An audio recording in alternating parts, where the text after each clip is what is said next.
आखिर क्यों है व्हेल वॉमिटिंग इतनी ज़्यादा एक्सपेंसिव।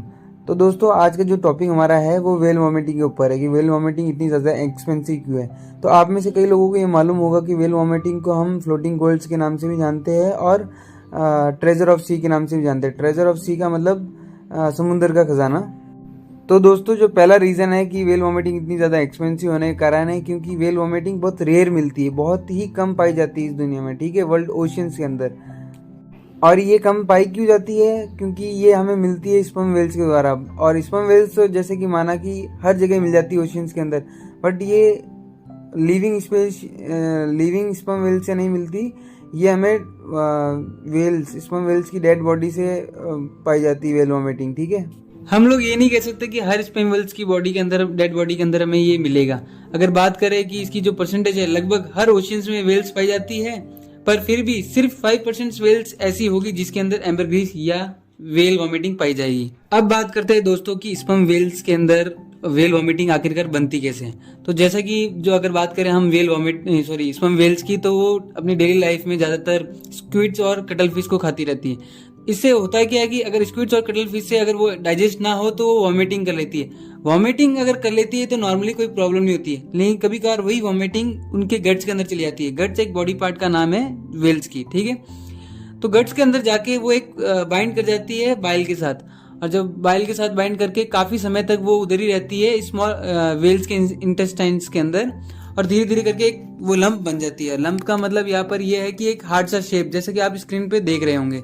एक तरह से दोस्तों ये तो एक वेल का वॉमिट नहीं होके वेल का वेस्टेज है, बट ये वॉमिट के थ्रू बना है, तो कई लोग इसे कहते हैं कि वेल की वॉमिट है, और कई लोग इसे वेल वेस्टेज वेस्टेज भी कहते हैं, वेल का वेस्टेज है, ठीक है।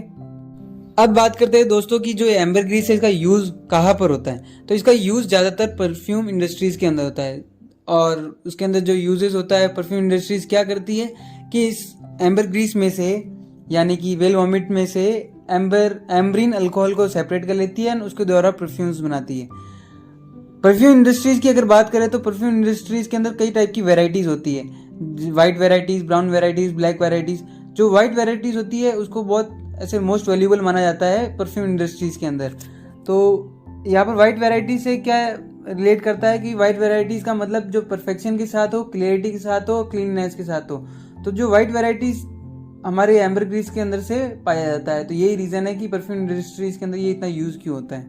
अब बात करते हैं दोस्तों, क्या ये लीगल है या इलीगल है कंट्रीज में सेल करना। तो दोस्तों कुछ कंट्रीज में ये इलीगल्स है और कुछ कंट्रीज में ये ग्रे एरिया के अंदर आता है। ग्रे एरिया का मतलब ये है कि वहां पर अभी तक डिसीजन तय नहीं है कि सही है कि गलत है। और उसके बाद आता है कि कई जगह भी ये लीगल है। जिन कंट्रीज में इलीगल है दोस्तों उसकी हम बात कर लेते हैं, वो है यूके और यूरोप। वहां पर जो इलीगल पोर्शन है वो ये है कि आप लोग लिविंग वेल्स के थ्रू एम्बरग्रीस को नहीं निकाल सकते, यानी कि वेल वॉमिटिंग को जो लिविंग वेल्स है उनके थ्रू नहीं निकाला जा सकता है। बट अगर आपको ये कहीं बीच के ऊपर या समुद्र के अंदर मिल जाती है एम्बरग्रीस, तो ठीक है, ये आप उसको ले सकते हैं।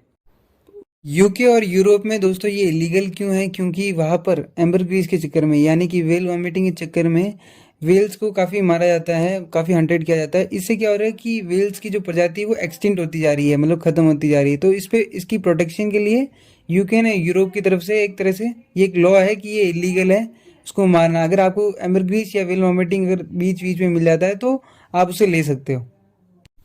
अब दोस्तों हम बात करते हैं हमारे लास्ट टॉपिक के ऊपर कि हम इस वेल वॉमिट को हम कितने में बेच सकते हैं। तो मैं बता दूं कि अगर 1 kg वेल वॉमिट भी अगर बेचते हो इंटरनेशनल मार्केट में तो उसकी कीमत करोड़ों से भी ज़्यादा है। हाल ही में एक केस की अगर मैं बात करूं तो एक फिशरमैन ग्रुप है जो केरला साइड से है, उनको 28.4 kg वेल वॉमिटिंग बरामद हुआ, जिसकी इंटरनेशनल मार्केट में जो कीमत है वो लगभग 28 करोड़ से भी ज़्यादा की है। अगर मैं बात करूं कि दुनिया में सबसे ज़्यादा वेल वॉमिट अगर किसी को बरामद हुआ है तो वो लगभग 100 kg के आसपास बरामद हुआ, जिसकी जो कीमत थी इंटरनेशनल मार्केट के अंदर वो 2.4 बिलियन पाउंड से भी ज़्यादा की थी। तो अगर 2.4 बिलियन पाउंड्स को अगर मैं इंडियन रुपीज़ में कन्वर्ट करूँ तो 240 करोड़ के लगभग था। तो आप देख सकते हो मतलब ये कितना लकी पर्सन होगा जिसको ये बरामद हुई होगी 100 kg वेल वॉमिटिंग। तो बस यही सब कुछ था इस वेल वॉमिटिंग के इस वीडियो के अंदर, यही सब कुछ फंडा था। आपको अगर वीडियो अच्छी लगे तो लाइक एंड सब्सक्राइब जरूर कीजिएगा। प्लस कोई कोई भी अगर क्यूरीज हो आपकी तो इसमें आप कमेंट सेक्शन में पूछ सकते हो। And thank you.